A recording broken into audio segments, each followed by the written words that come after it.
Bonjour à tous, bienvenue dans cette nouvelle vidéo. Donc on va parler comment on pourrait voir un War Gargantulas dans le Monsterverse. Parce qu'on sait qu'en 2019, Michael Dougherty, donc le réalisateur de Godzilla 2 King of Monsters, a mentionné qu'il voudrait continuer de travailler sur les films de Godzilla, mais également sur la bestiaire de la Toho, si ça c'est possible. Donc il faut revenir d'abord au succès gigantesque de Godzilla vs Kong, qui a révolutionné l'industrie du cinéma, montrant que le cinéma reste le maître du 7e art, et surtout c'est grâce à Godzilla et Kong qu'ils ont sauvé les cinémas qui étaient presque en voie d'extinction. Donc là, la Monsterverse va pouvoir continuer, vu qu'apparemment un nouveau projet qui pourrait voir le jour, qui s'appelle déjà Le Fils de Kong, mais rien n'est encore officiel, mais espérons que d'autres projets sont en chemin, et pourquoi pas War Gargantulas, donc Sanda et Guerra dans un film Monsterverse. Bon, pour ça, il faut que d'abord que Michael Dougherty et surtout Frankenstein versus Baragon pour que puisse le film voit le jour, parce que c'est quand même grâce à Frankenstein versus Baragon que le film, enfin l'histoire du film a pu mettre en place le film suivant, et surtout qu'il veut faire également Godzilla 3 et Godzilla BC, qui serait un Godzilla à la préhistoire, où Godzilla côtoyait les dinosaures, donc façon plus moderne, parce qu'il y avait un autre film BC, donc c'était les humains et les dinosaures BC, quelque chose comme ça, si je ne dis pas de bêtises. Je crois que ça s'appelait comme ça. Donc je vous ferai d'ailleurs une vidéo dédiée là-dessus sur Godzilla BC. Donc comment pourrait marcher War Gargantulas dans le Monsterverse? Alors déjà, il faut d'abord qu'on a un film sur Frankenstein versus Baragon, ou ce soit simplement Frankenstein.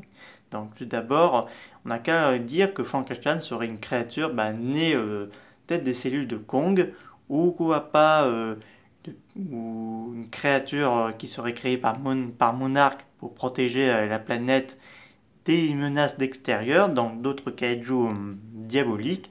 Et donc là, le Frankenstein va s'enfuir, et évidemment, il sera peut-être une petite menace au début, mais il va venir gentil, car il va avoir confronté à une créature terrifiante qui va défendre l'humanité contre cette créature, et qui causera malheureusement sa perte. Donc voilà, donc ces cellules sont répandues dans la zone où il est mort, donnant naissance à deux Gargantuas. Donc le premier Sanda, qui est le Gargantuas marron gentil qui vit dans la montagne, qui protège les humains.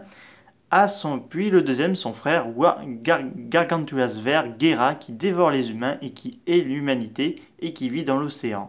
Et qui échappe un peu aux rayons du soleil, car c'est son point faible, un peu la lumière. Car il vit un peu dans les profondeurs, donc la lumière, il est très sensible.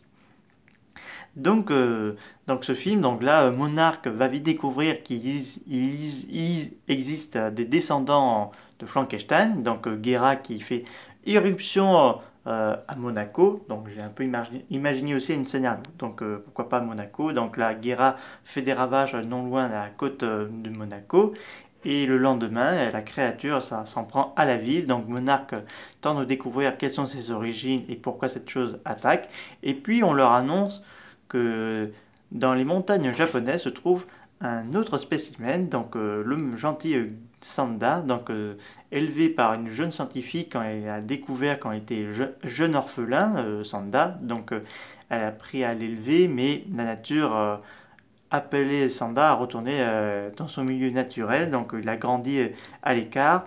Donc du coup, Monarch s'est dit on pourrait peut-être utiliser Sanda à combattre Guerra, sauf les choses vont venir assez compliquées, car Guerra se dirigerait vers le Japon. Donc là, il utiliserait un peu, parce que vu qu'il nage assez bien, et il pourrait utiliser les tunnels de la Terre creuse, mais non, peut-être pas les tunnels de la Terre creuse aquatique, parce que... Oula, excusez-moi. donc, donc ce serait compliqué pour Guerra d'utiliser ces tunnels. Donc là, du coup, plutôt un petit passage dans la Terre creuse où vit Kong. Il passe discretos, et après il arrive au Japon. L'armée l'attaque. Sanda, sans le savoir, son comportement de Guerra, il le sauve. il le soigne, et après, quelques plus tard dans le film, il va vite comprendre que Guerra va dévorer les humains. Il y aura deux confrontations, donc en premier celui dans la montagne, et la deuxième, la finale, en plein Tokyo néon, donc plein de lumière et l'armée et les tanks qui visent sur Guerra pour la battre. Donc là c'est sûr, les deux créateurs vont se battre jusqu'à même dans l'océan où ils seront avalés par, un, par, par une éruption volcanique. Donc je suis un peu inspiré du film de 1966 pour le scénario de ce film, pour le potentiel de ce film Monsterverse. Donc, et la suite, ce serait que Sanda refait une apparition, mais dans Skull Island, qui est un peu en proie à la tempête Kinjidora. Et bien sûr, Monarch vont le ramener dans un lieu en sécurité. Sauf que dans ce film, le titre s'appellerait Sanda versus Salamandora. Donc Salamandora, c'est le kaiju de la bestiaire de Studio Surabaya, donc d'Ultraman. Donc ce kaiju aurait d'abord son film solo et le crossover avec Sanda. Donc là, la créature va s'en prendre à Sanda. Et donc là, Guerra, lui, il y aura un autre film, donc la résurrection de Guerra. Donc pour moi, ce serait vraiment intéressant de revoir ces personnages qui étaient si oubliés. Donc c'est un peu dommage. Un peu dommage, excusez-moi, je mange mes mots.